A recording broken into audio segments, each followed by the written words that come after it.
Excuse me. Yeah. Oh, when that happens. Hello. It is I, Broderick Wallace. Thanks very much for joining me for part 3.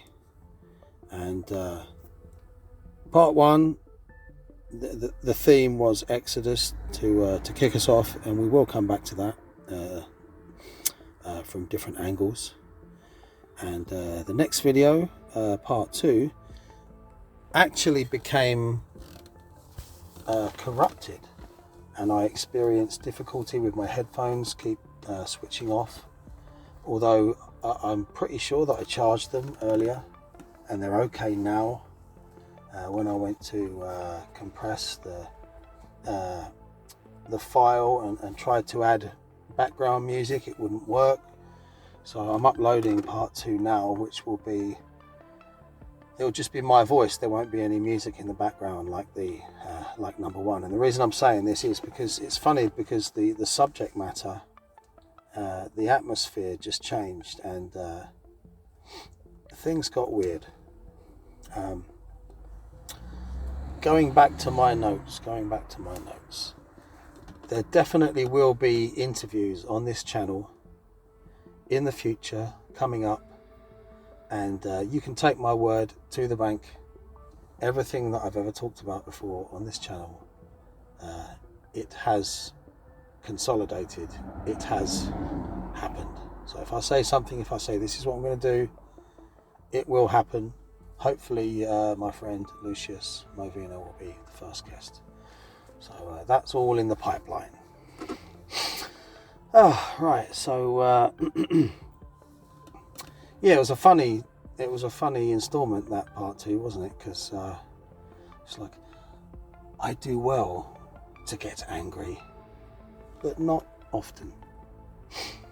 And I find it difficult to be angry, actually, because I saw a squirrel drinking fresh rainwater out of a puddle earlier on, and that really cheered me up, actually. So yes, right, interviews, they will, no, I can't read that out.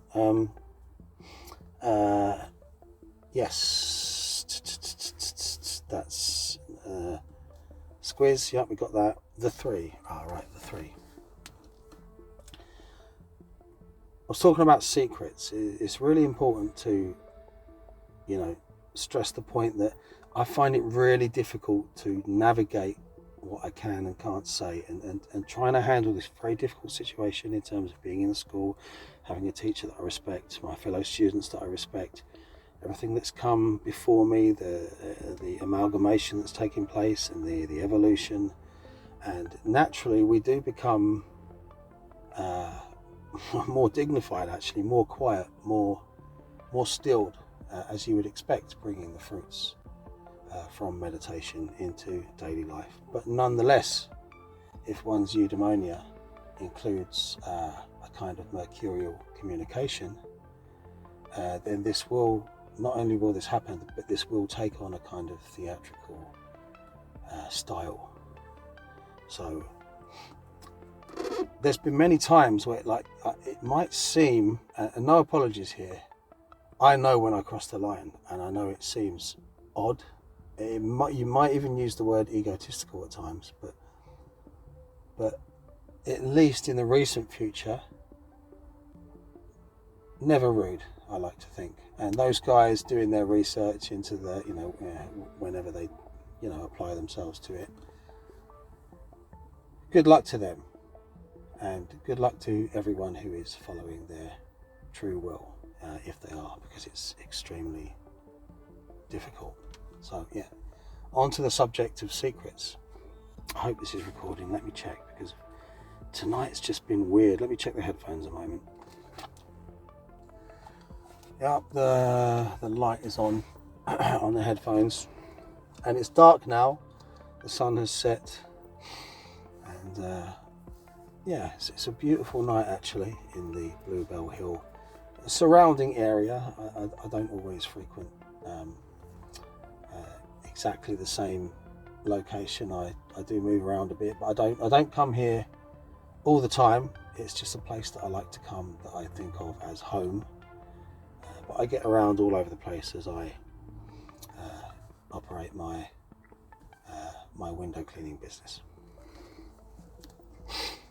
So yeah, finally we will get to this. I was thinking earlier, this animal, vegetable and mineral.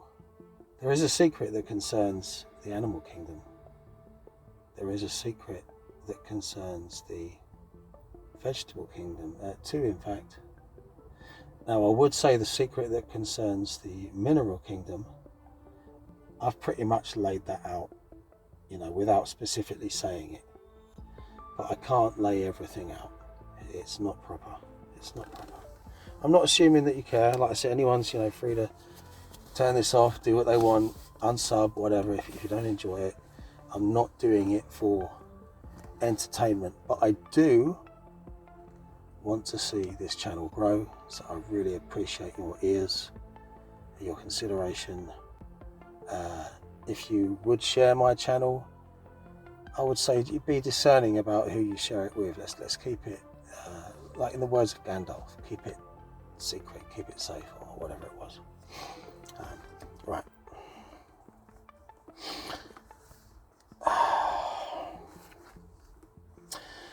Talking about window cleaning, I'll share a story with you actually, just to I'll share a funny story with you. And when I say funny, I don't mean funny ha ha, I mean funny weird. You'll at least find this interesting.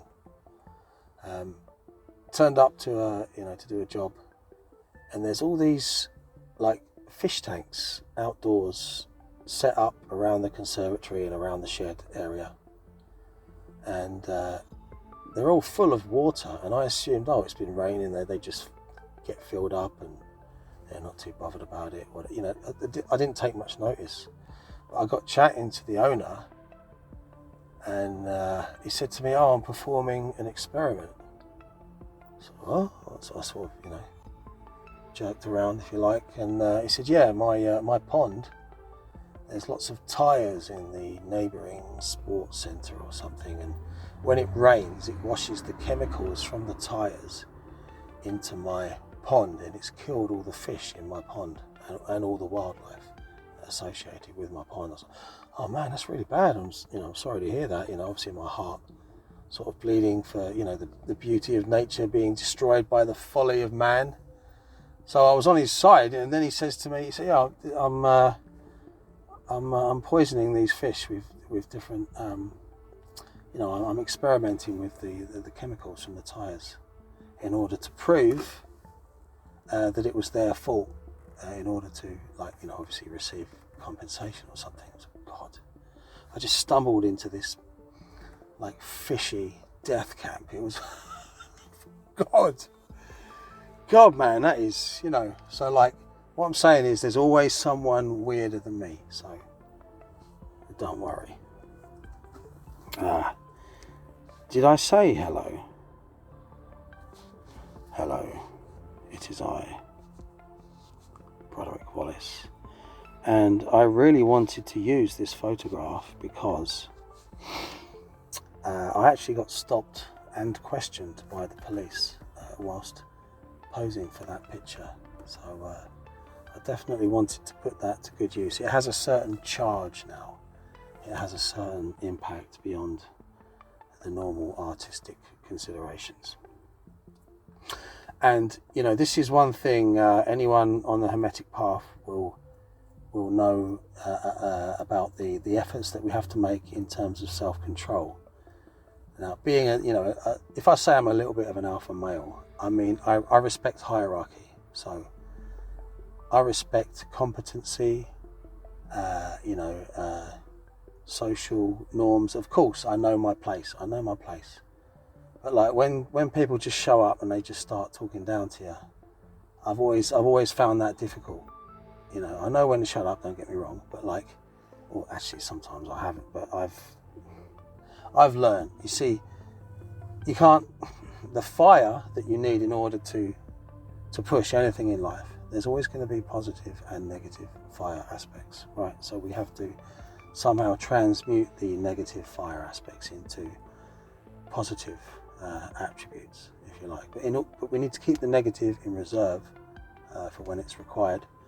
So, but it's knowing what's appropriate and when and in what situation. So I'm pleased to say, for the first time, considering that I have been raided by 10 police officers in the night, you know, I don't want to tell all the stories, but there's been, you know, living this life as a nomad and other situations in the past, I haven't had a good experience. But I understand that they're there to do a job. But I also understand that they're human. And I also understand my natural fiery capacity for interpretation.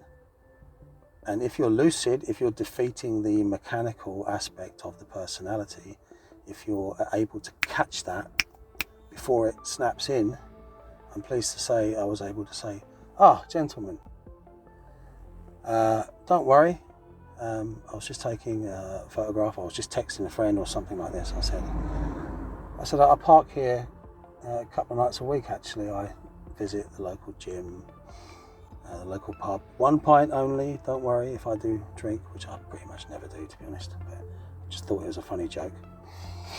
And I said, I'd rather you know who I am, because I'm seeking harmony, really, because I do like to do my evening meditation practice here sometimes. So you see me sitting in the van, candle burning, incense, you know there's nothing to worry about. You know, it's all for good reasons. And they were like, oh, wonderful, okay, that's great. Can we just take your name? Yeah, name's Broderick Wallace. So yeah, progress is being made, I do believe. Right, going back to my notes. So this is a relaxed one, so there's no need to rush anything. But there is so much that if I say that there's so much that I want to say, but I'm also aware that I also question why. But I do believe that it all adds up. It's all pushing towards something. So yeah, it was funny in the second video. If there's no music in this video, you'll know that this one became corrupted. Or if there is music, you'll know that this video hasn't become corrupted. But it was a lot of funny things happened whilst recording part 2. Right. That's those notes taken care of. This is the first time that I've ever taken notes for a video. I know you're sitting there thinking, what? That's unbelievable. It's all so fluid and professional. You're telling me you've never done... No, I kid you not. I've never made notes before. It's just all... I've ad-libbed everything. I know it's hard to believe.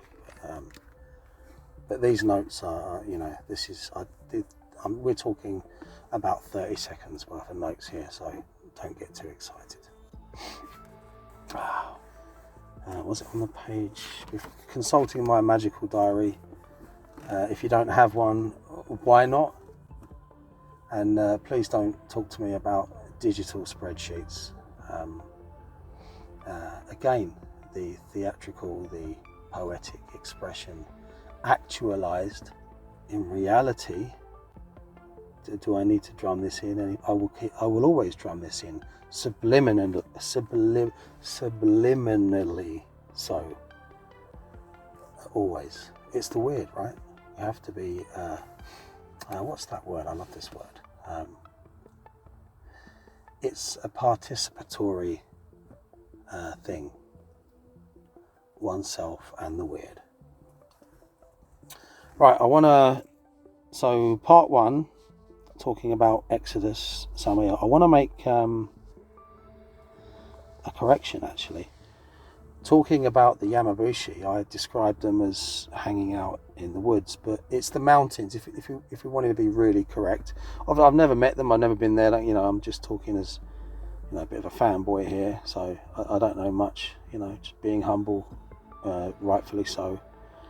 But apparently the Yamabushi do what they do in the mountains. But it's quite a green, from the pictures. They're like wooded, a lot of wooded areas. So it wasn't entirely inaccurate. But I do feel that that I need to say that.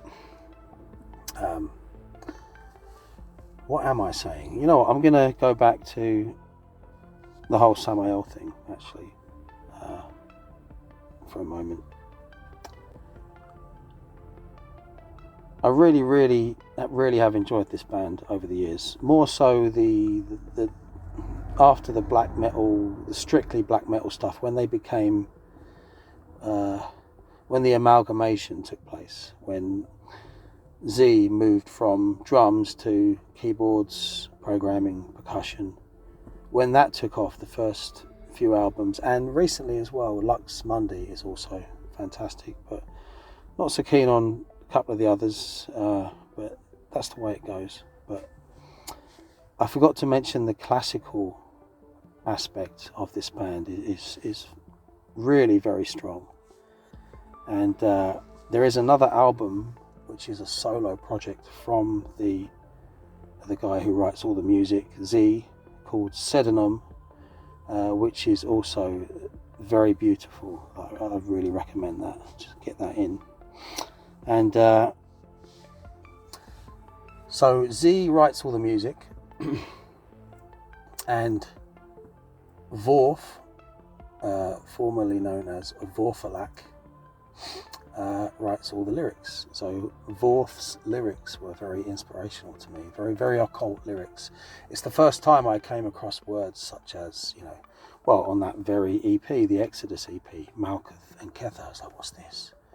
I'd look them up, and I'd be reading Eliphas Levi and Crowley, getting into Crowley for the first time. All this stuff when it was, the access points, the stuff that obviously Bardon is a later development, which is more niche and more appropriate as one matures, I think, in my humble opinion. But anyway, yeah, these lyrics taught me a lot, so I do feel a kind of debt of gratitude. I remember listening to the album Eternal, literally in Egypt, watching the light show as the lights flashed across the Great Pyramids of Egypt from the Meridian Pyramids Hotel, the balcony, listening to that album. And another favourite of mine, along with Passage. But I do find it ironic, you see, although this band has been, part of the process, more so years ago, when the singer was asked, what do you believe in? He gave the answer, science. So I don't know quite what to make of that.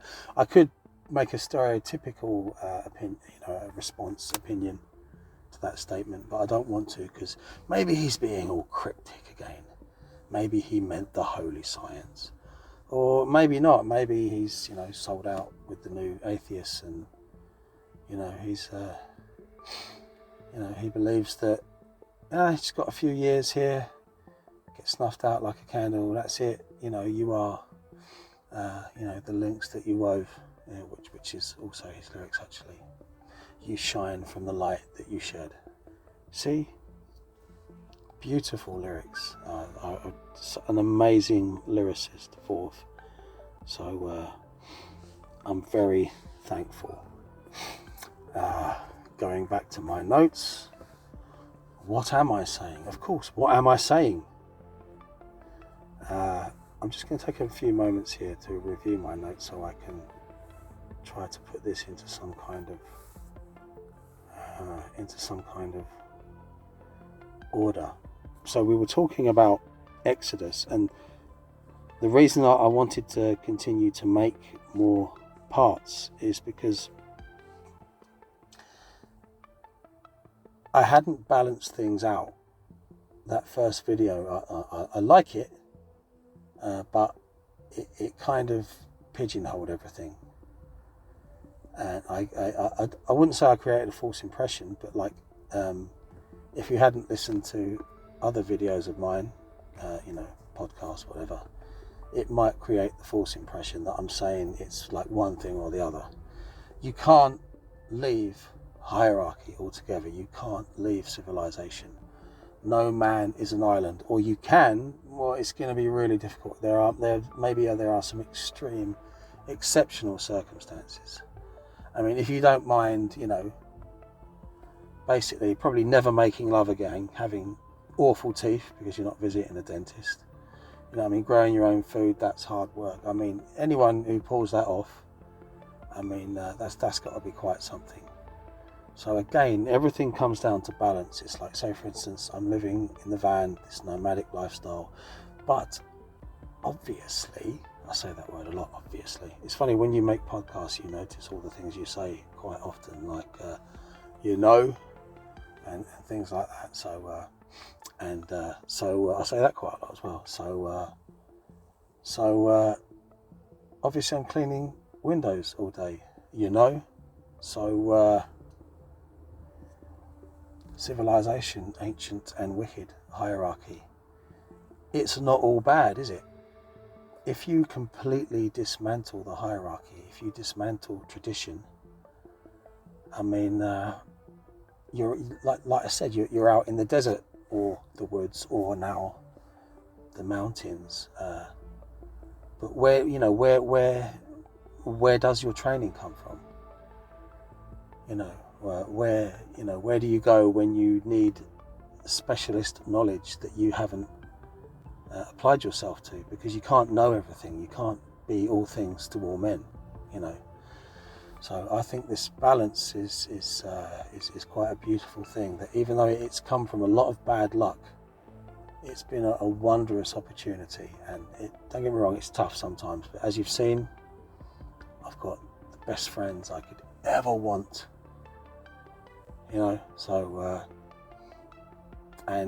Things to my bleak experience, my ongoing experience that extends back in time. Where do things begin? It's hard, right? But say if we start with the experience of Bluebell Hill, that when it was just mostly me and perhaps my friend Samuel Connor, he experienced some of it, and I could talk to him a little bit, but principally for the most part it's myself. It gets lonely, it gets bleak. It can have some strange side effects. So there's a balancing act that has to take place for everything.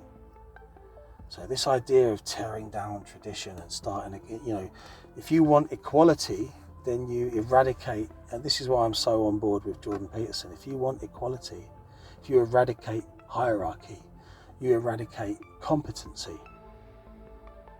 So if I go to the dentist, what do I want the person who holds this job, how do I want the selection process to take place?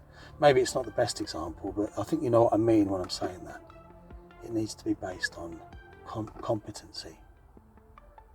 Again, going back to the fiery thing,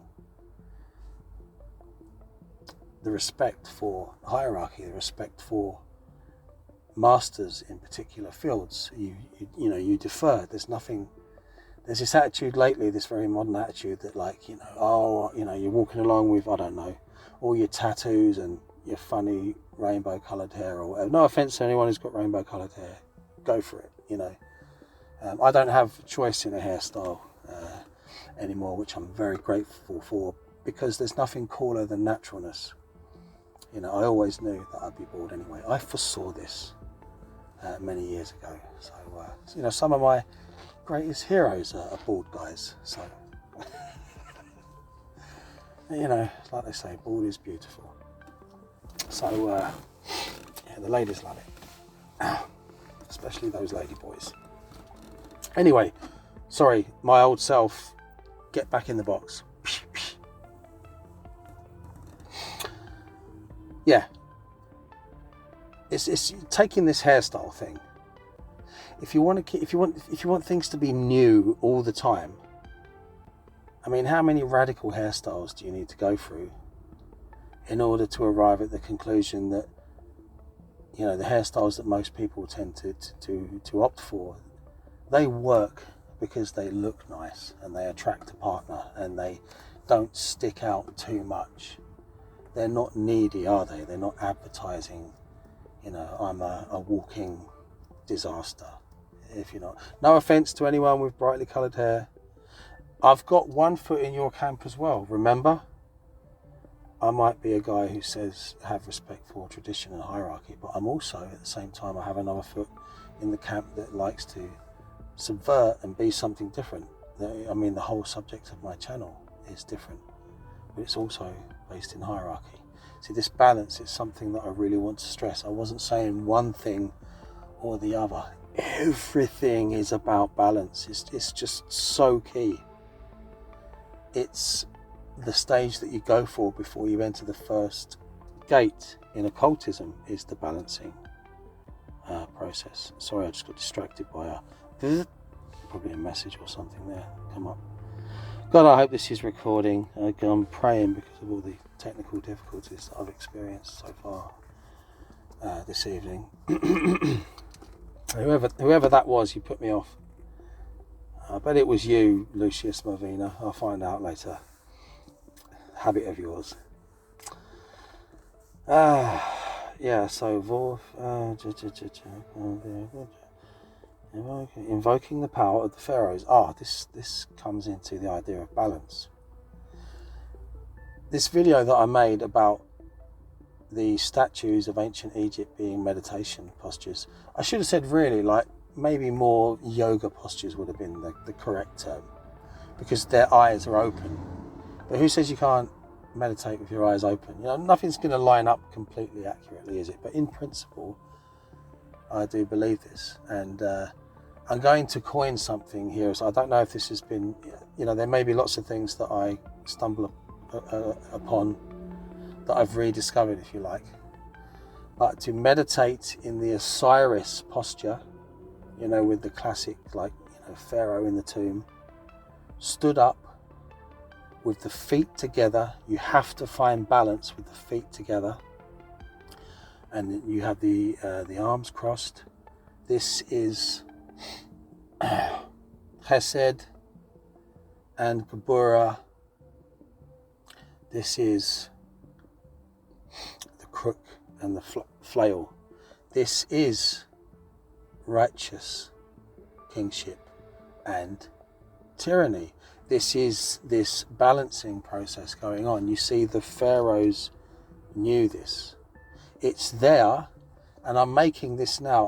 I'm telling you, that is the answer to the crook and the flail in the hands of the pharaoh. Not only is it like two ways to rule, the just ruler and the guy who hands out punishment, it's literally there in the Kabbalah. It's the balancing between the benevolent ruler and the ruler who exercises punishment. So within you, it's like, be kind to yourself, respect tradition. And on the other side, it's like, subvert weakness, apply discipline. With your feet together, balanced. Stand like that for 1 hour in meditation. Eyes open or shut. What I'm saying is, you don't know. You don't know until you go through these things. You will be surprised of the power that can be drawn from theatrical processes with this ongoing participation with the weird and the imaginal, in order to, you might say, access the true will. Because in this pyramid, pharaoh at the top, all the roles that people play, it's, if you can liken that to the Hermetic ladder as well, it's easy to go down, isn't it? It's harder to go up. It takes a lot of work. And you see, the corruption on one side comes from people that want to hang on to power and not let anyone up. And you have also, well, I think anyone can really sit with these ideas, and this is, I'm bringing in this parallel with Jordan Peterson's work again as well. The idea that there has to be a constant sort of tennis match between left and right going on. You can't have one or the other, or everything falls to pieces. Sooner or later there's going to have to be an adjustment for the left heavy ruination of specifically the West. But do we want to go all the way over to extreme rights? Of course not. That's insanity. Extreme right, extreme left is insanity.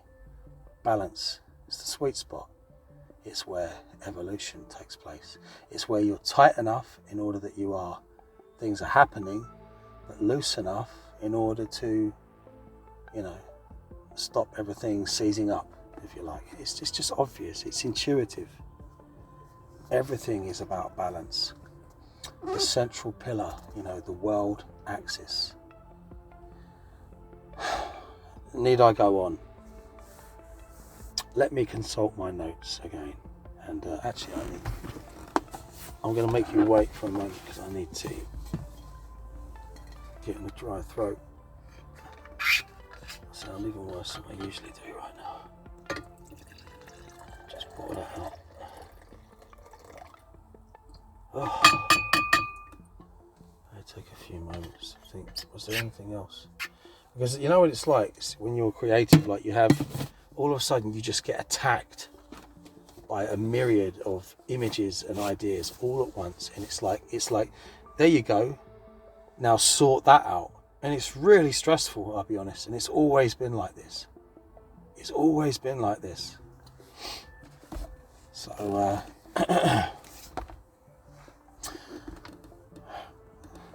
so yes, the exodus, the escape. 1 foot in, one world, 1 foot in the other. 1 foot in the wildness in order to create the backdrop where we can experience ourselves for who we are. Know thyself. And it's not safe, is it? It's not safe. Sorry, it's not safe. I can tell you it's not safe. Right? Daily meditation removes paranoia. On the other side, 1 foot in civilization, ancient and wicked with all its hierarchical control. A good thing when you need it. It can be oppressive. Whatever, we've already been over all that. So, this is the way to do things, so what I'm saying is I'm half wild, but I seek to, procure a balance between the both sides of the coin. So this brings me to, a couple of days ago I felt really rough. I sat here and I said to myself, God, I feel half dead. And then I thought, I always feel half dead. I'm always half dead. That's the way I live my life. I live my life with 1 foot in the grave. All the time. Do I need to press the point? Do I need to press the point? Probably not. So that's why sometimes when it seems that I'm going a little bit too much, it's because I always have that perspective of the grave, of the eternal blackness, of the microcosm standing, looking out at the stars, consciousness gazing upon itself, the creation beholding itself. Little me, everything I do is important. I'm the centre of the universe. You're the centre of the universe. Every man, every woman is a star, etc. Yeah? It's a beautiful concept. Find your true will, but if you go racing in without balance, you're gonna fuck everything up, basically.